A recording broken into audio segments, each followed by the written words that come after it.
शनिवार को मीडिया से बातचीत के दौरान गृह मंत्री नरोत्तम मिश्रा ने कांग्रेस पर हमला बोलते हुए कहा कि कांग्रेस की वजह से राम मंदिर निर्माण में इतना समय लगा। साथ ही उन्होंने बताया कि प्रवासी मजदूरों को उनकी सरकार रोजगार दे रही है। उन्होंने बताया कि किल कोरोना अभियान पार्ट 2 के तहत कोई राजनीतिक दल 14 अगस्त तक कोई भी सार्वजनिक कार्यक्रम नहीं कर पाएगी।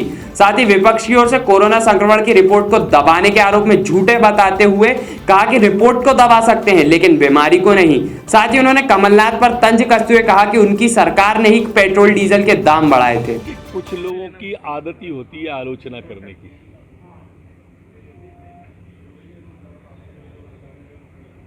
और इसलिए वो जब बोलते हैं उल्टा ही बोलते हैं, अच्छे में भी बुराई ढूंढते हैं। वो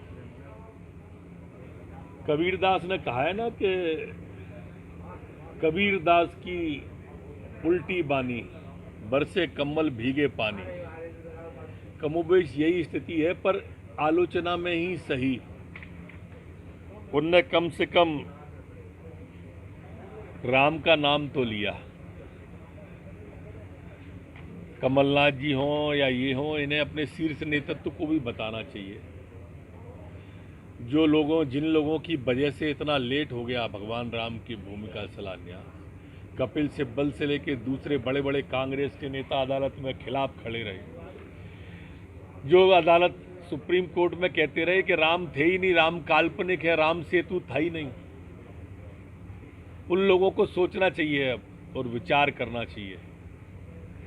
राम इस देश की रोम रोम में बसे हैं और राम ने तो स्पष्ट कहा है कि निर्मल जन सो मोहि पावा, मोह कपट छल छिद्र न भावा। इसलिए कपट छल छोड़ के, उम्र भी हो गई है, उम्र के इस उतार पर, ढलान पर निर्मल मन से राम का आराधना करें, उद्धार होगा। कमलनाथ जी ने भी कल ट्वीट करके राम मंदिर के, मैंने कहा ना कि इनको ऊपर वालों को बताना चाहिए अपने नेताओं को।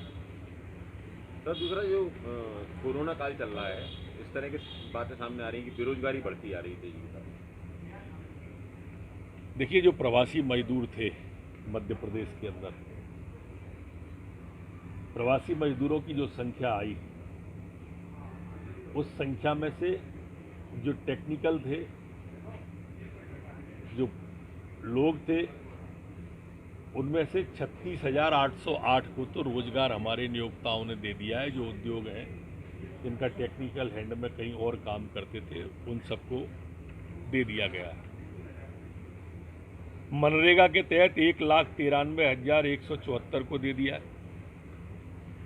36,808 वो और 1,73,000 संबल के पोर्टल पर हितग्राही 3,24,715। इसी तरह से जो स्किल मैपिंग हमने कराई थी,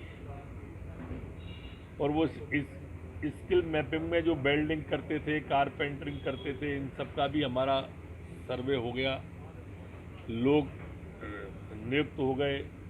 और जो हमारे BOCW के पोर्टल पे पात्र हितग्राही हैं, उनको काम देना भी चालू कर दिया।